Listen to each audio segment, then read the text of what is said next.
کیوں چاند میں کھوئے ہو، کیوں چاند میں کھوئے ہو، ان کے ستاروں نے کیوں چاند میں کھوئے ہو، کیوں چاند میں کھوئے ہو، ان کے ستاروں نے آقا کو میرے ڈھونڈو، آقا کو میرے ڈھونڈو، قرآن کے پاروں میں آقا کو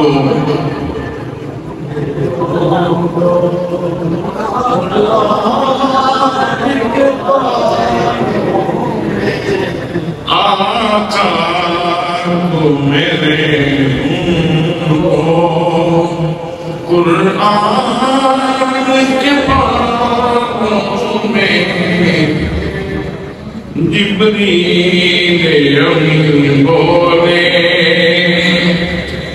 جبریل امین بولے، سدرا کے مکین بولے،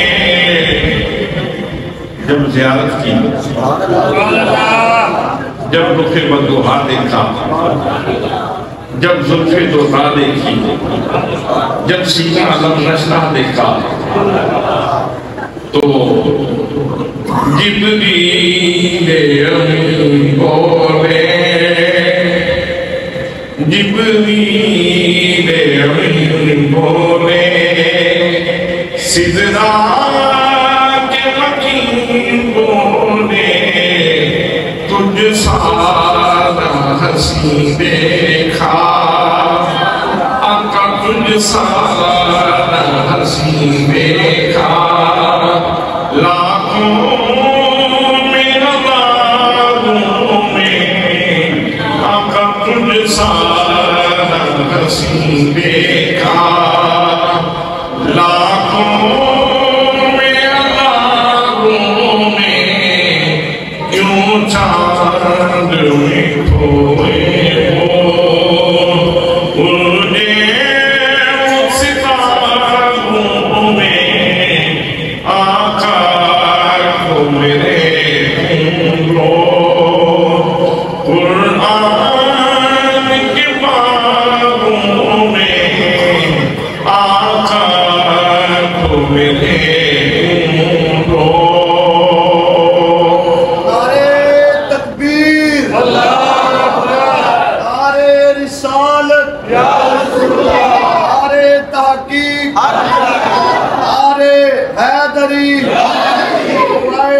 سنت جیتو ملت کی ضیاء،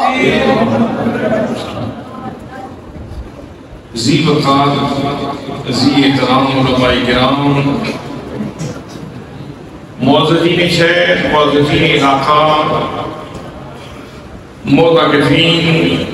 برادران اسلام، برادران طریقت، برادران محبت، السلام علیکم ورحمۃ اللہ وبرکاتہ۔ آج کی اس نور بدامہ سعادت ابروز محفل میں سب سے پہلے میں حافظ محمد خان نیازی صاحب کو قرآن مقدس سنانے کے اوپر ہدیہ تبریک و تحسین پیش کرتا ہوں، اور ساتھ ہی جناب قاری محمد کاشف صاحب انہوں نے سماعت کی، ان کی خدمت میں بھی ہدیہ مبارکبادی پیش کرتے ہیں، اور پھر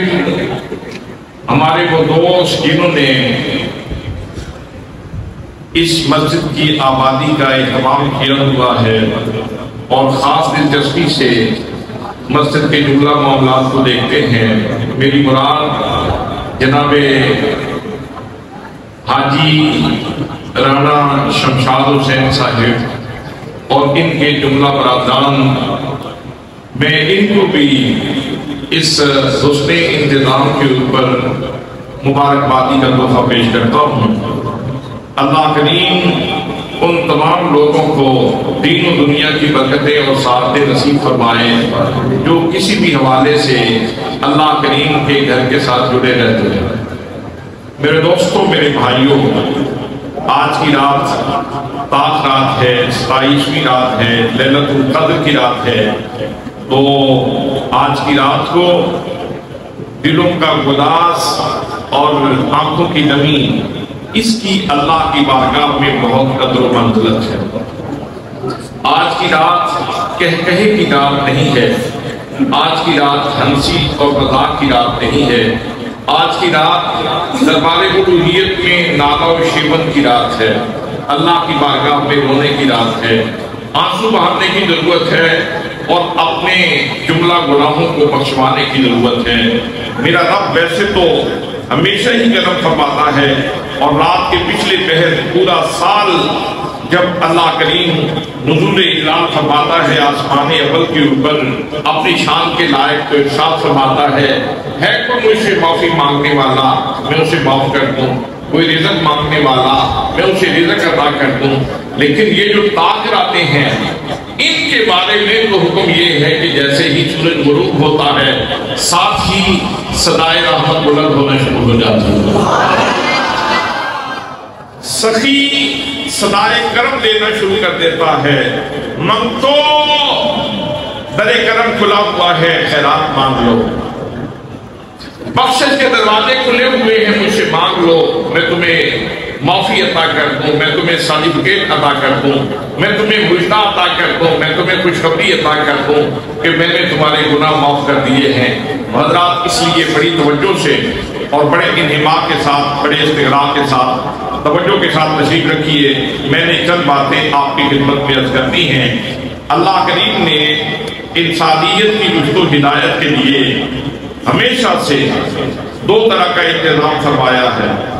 ایک انتظام یہ تھا کہ اللہ کریم نے نبیوں کو بھیجا،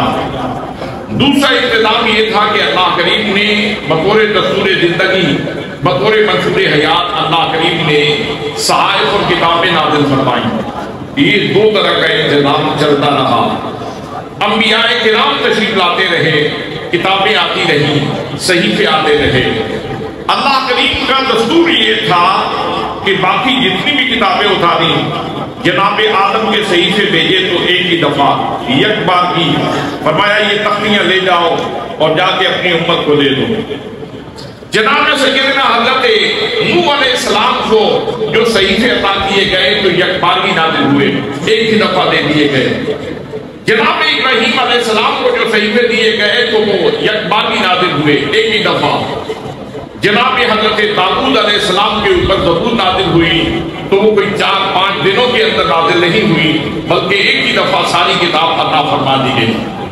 تختیوں کی صورت میں نازل ہوئی اور اللہ نے ایک ہی دفعہ عطا فرمائی۔ جناب حضرت موسیٰ کلیم اللہ علیہ السلام کی کتاب اللہ کریم نے کوہ طور پہ بلا کے ایک ہی رات میں عطا فرما دی، ایک ہی دفعہ عطا فرما دی۔ جناب عیسیٰ علیہ السلام کو کتاب انجیل عطا فرمائی تو ایک ہی دفعہ نازل فرما دی، ایک ہی دفعہ عطا فرما دی۔ لیکن جب قرآن مقدس کی باری آتی ہے تو قرآن مقدس کو اللہ کریم نے یک بار کی نازل نہیں فرمایا، یہ تقریباً 23 سالوں میں نازل ہوا۔ حضرات، سوچنے کا مقام ہے، باقی کتابوں کے اندر بھی ہدایت ہے،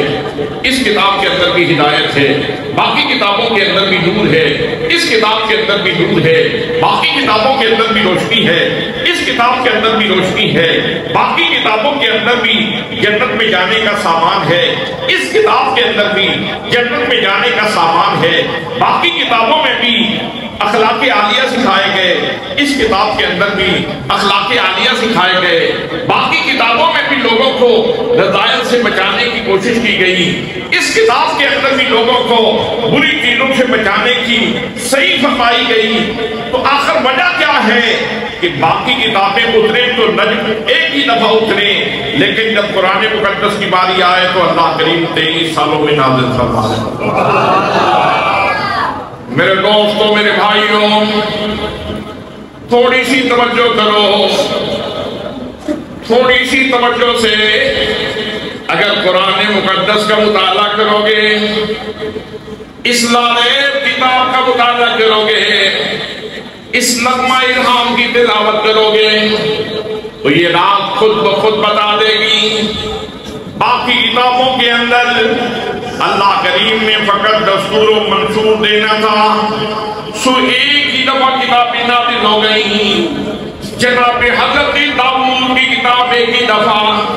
جناب حضرت موسیٰ علیہ السلام کی کتاب ایک ہی دفعہ، جناب عیسیٰ علیہ السلام کی کتاب ایک ہی دفعہ، لیکن قرآن مقدس کو 23 سالوں میں نازل کیا گیا، اس لیے کہ اس کتاب کے اندر اللہ کریم نے دستور و منشور بھی دینا تھا اور ساتھ ساتھ اپنے نبی کی اداؤں کو قرآن کی زینت بھی بنانا تھا۔ اس لیے اللہ کریم نے ارشاد فرمایا میرے پیارے محبوب، جیسے جیسے تیری ادا بدلتی جائے گی ایسے ہی میری صدا بدلتی جائے گی، جیسے جیسے تمہاری عادت بدلتی جائے گی ویسے ہی ہماری آیت اترتی جائے گی۔ حضرات ایک جگہ نہیں، دو جگہ نہیں، متعدد مقامات میں یہی اسلوب نظر آتا ہے۔ میرے آقا کریم صلی اللہ تعالیٰ علیہ وسلم مسجد قبلتین میں نماز پڑھا رہے ہیں، نماز پڑھاتے پڑھاتے ذہن میں خیال آیا کہ کاش کی بیت المقدس کی جگہ پہ بیت اللہ قبلہ بن جائے۔ منہ بیت المقدس کی طرف ہے اور نماز پڑھا رہے ہیں، ہاتھ باندھے ہوئے ہیں۔ میرے آقا نے یوں کیا، پھر یوں کیا۔ یہ ادا ہے، یہ ادا ہے محمد مصطفیٰ کی۔ میرے آقا نے سر کو اوپر کیا، پھر نیچے کیا، پھر اوپر کیا، پھر نیچے کیا۔ نہاخانہ دل میں خواہش یہ ہے کہ کاش کے بیت المقدس کی جگہ پہ بیت اللہ قبلہ بن جائے۔ ادھر یہ ادا ہے نبی کریم صلی اللہ تعالیٰ علیہ وسلم کی، ادھر حریم کبریا سے صدا آتی ہے۔ فرمایا قد نرى تقلب وجهك في السماء، فرمایا اے میرے محبوب گرامی، ہم آپ کے چہرے کا تقلب دیکھ رہے ہیں، ہم آپ کے چہرے کا تقلب ہم دیکھ رہے ہیں۔ سبحان اللہ۔ اور پھر کمال یہ ہے، کہیں قرآن مقدس کے اندر چہرے کا ذکر ہے، کہیں میرے محبوب کی زلفوں کا ذکر ہے، کہیں چہرے کا ذکر ہے۔ ارشاد ہوتا ہے بدوہا مجھے تیرے رخ کعبہ کی قسم، کہیں زلفوں پہ نظر پڑتی ہے تو اللہ کریم ارشاد فرماتا ہے واللیل اذا سجا مجھے تیری زلف پیچا کی قسم، کہیں سینہ علم نشرح کے اوپر نظر پڑتی ہے تو اللہ کریم ارشاد فرماتا ہے علم نشرح لک صدرک، کیا ہم نے آپ کے لیے آپ کا سینہ کھول نہیں دیا؟ کیا ہم نے آپ کے لیے آپ کا سینہ کھول نہیں دیا؟ حضرات محترم، میرے اللہ نے اپنے محبوب صلی اللہ علیہ وسلم کے ساتھ پیار کے کیا کیا صحابات قرآن پاک کے اندر رکھ دیے ہیں۔ تو آمدن مسئلے مطلب اللہ کریم ارشاد فرماتا ہے محبوب ہم تیرے چہرے کا تقلب دیکھ رہے ہیں۔ یہ جو تم سر کو کبھی اوپر کرتے ہو، کبھی نیچے کرتے ہو، پھر اوپر کرتے ہو، پھر نیچے کرتے ہو، حضور صلی اللہ علیہ وسلم کے دل میں خیال آیا ہے، دعا نہیں کی، لفظ زبان پہ میرے آقا نہیں لائے، الفاظ زبان پہ نہیں لائے، حروف زبان پہ نہیں لائے، دعا کلمات دعا نہیں بولے میرے آقا کریم صلی اللہ علیہ وسلم نے، صرف نہاخانہ دل کے اندر خواہش ہے۔ واللہ کریم اس خواہش کو بھی اتنی تکریم بخش رہا ہے کہ اللہ کریم نے پہلے تو اپنے پیارے محبوب صلی اللہ علیہ وسلم کی ادا کو قرآن کی زینت بنا دی۔ فرمایا قد نرى تقلب وجهك في السماء، فرمایا میرے محبوب گرامی ہم آپ کے چہرے کا تقلب دیکھ رہے ہیں، فَلَنُوَلِّيَنَّكَ قِبْلَةً تَرْضَاهَا، فرمائے میرے محبوب گرامی تم جدھر چاہتے ہو جدھر تمہاری مرضی ہے ہم ادھر ہی قبلہ پھیر دیں گے نہ مشرق کی قید ہے نہ مغرب کی نہ بیت المقدس کی قید ہے نہ بیت اللہ کی بلکہ قید جو لگائی جا رہی ہے قبلتاً نکرہ ذکر فرمایا اور اس کی آگے صفت ذکر فرمائی قبلتاً ترضاہا جس قبلے کو تم پسند کرتے ہو ہم اس قبلے کے اوپر تمہیں پھیر دیں گے اور پھر نبی مکرم صلی اللہ تعالیٰ علیہ وسلم 2 رکعتیں پڑھا چکے ہیں وہ اللہ کریم نے ارشاد فرمایا میرے پیارے محبوب انتظار کرنے کی کیا ضرورت ہے میرے حبیب چہرہ پھیرنا تیرا کام ہے قبلہ پھیرنا میرا کام ہے کیوں چاند میں کھوئے ہو کیوں چاند میں کھوئے ہو الجھے وہ ستاروں میں کیوں چاند میں کھوئے ہو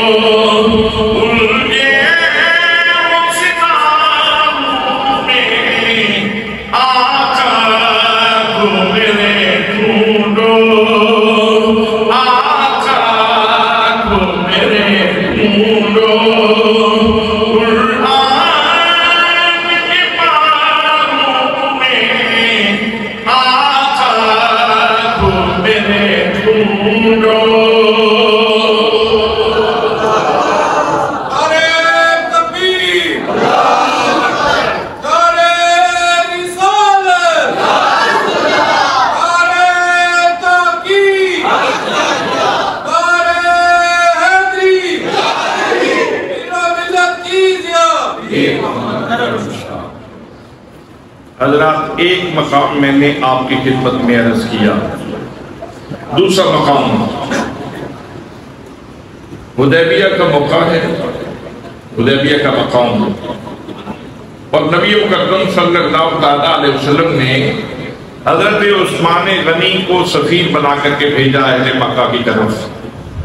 کہ جا کے ان کو بتائیں کہ ہم جنگ کرنے کے لیے نہیں آئے صرف اللہ کے گھر میں حاضری دینے کے لیے آئے جناب سیدنا حضرت عثمان غنی رضی اللہ تعالیٰ عنہ سفیر بن کے گئے سفارتی امور سر انجام دینے کے لیے گئے تو لوگوں نے مشہور کر دیا کہ حضرت عثمان شہید ہو گئے عثمان کو قتل کر دیا گیا ہے یہ خبر آ گئی اب اس موقع پہ 2 چیزیں ضروری تھیں ایک تو بحیثیت جرنیل رہنمائی ضروری تھی اور دوسرا جناب سیدنا عثمان غنی رضی اللہ تعالیٰ عنہ کے حوالے سے جو غلط فہمی پھیلی تھی اس کا ازالہ بھی ضروری تھا میرے دوستوں میرے بھائیوں نبی کریم صلی اللہ تعالیٰ علیہ وسلم نے اس پھیلتی ہوئی خبر کے ازالہ کے لیے میرے آقا کریم صلی اللہ تعالیٰ علیہ وسلم نے صحابہ کرام کو ارشاد فرمایا آؤ میرے صحابیوں آؤ میرے ہاتھ پہ بیعت کرو جناب عثمان کے لیے میرے ہاتھ پہ عثمان کے خون کے بدلے کے لیے میرے ہاتھ پہ بیعت کرو یہاں سے یہ بھی بتلایا جا رہا ہے کہ عثمان کا خون کتنا قیمتی ہے عثمان کی جان کتنی قیمتی ہے میرے آقا کریم صلی اللہ تعالیٰ علیہ وسلم تمام صحابہ کرام سے ایک ایک کر کے بیعت دے رہے ہیں جب صحابہ کرام بیعت کر چکے تو آخر میں اللہ کریم کے پیارے حبیب صلی اللہ تعالیٰ علیہ وسلم نے اپنا ایک ہاتھ دوسرے ہاتھ کے اوپر رکھا اور فرمایا لوگوں سن لو یہ ہاتھ میرا ہاتھ نہیں یہ عثمان کا ہاتھ ہے اور یہ بیعت کسی اور کی بیعت نہیں یہ عثمان غنی کی بیعت ہے حضرات محترم ادھر نبی مکرم صلی اللہ تعالیٰ علیہ وسلم بیعت لے رہے تھے یہ منظرنامہ کائنات دیکھ رہی تھی چشم فلک یہ منظر دیکھ رہی تھی اور ادھر اللہ کریم کی نگاہ قدرت میں بھی یہ بات موجود ہے، تو میرے رب نے کیسے میرے آقا کریم صلی اللہ علیہ وسلم کی اداؤں کو تکریم عطا فرمائی، فرمایا ان الذین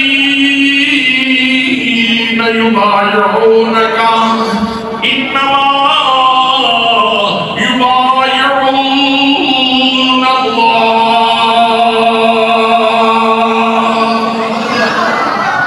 ید اللہ فوق ایدیہم، فرمایا بے شک اے میرے محبوب گرامی،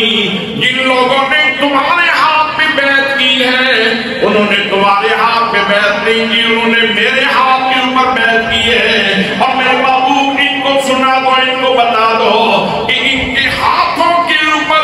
بظاہر تو مصطفیٰ کا ہاتھ ہے، لیکن حقیقت میں ان کے ہاتھوں کے اوپر خدا کا ہاتھ ہے۔